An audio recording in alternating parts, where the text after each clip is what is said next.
Ito na yung zipline. Yehey!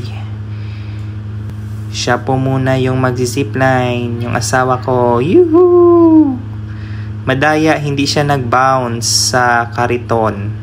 Ayan. Tingnan nyo guys. Pa-peace sign lang siya. Nagpa-picture. Yuhuu! Ang linis ng tubig. Ayan.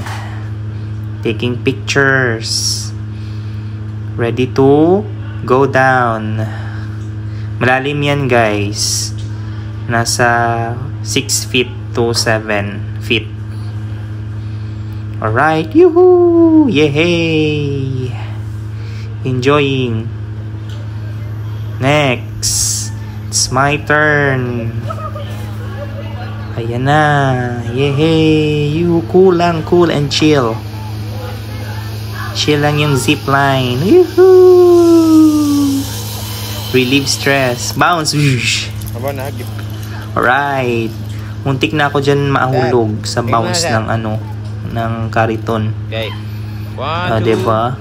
Pa-smile lang pero kinakabahan yan.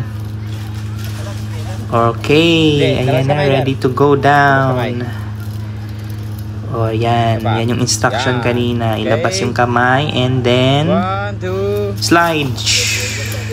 Splashing.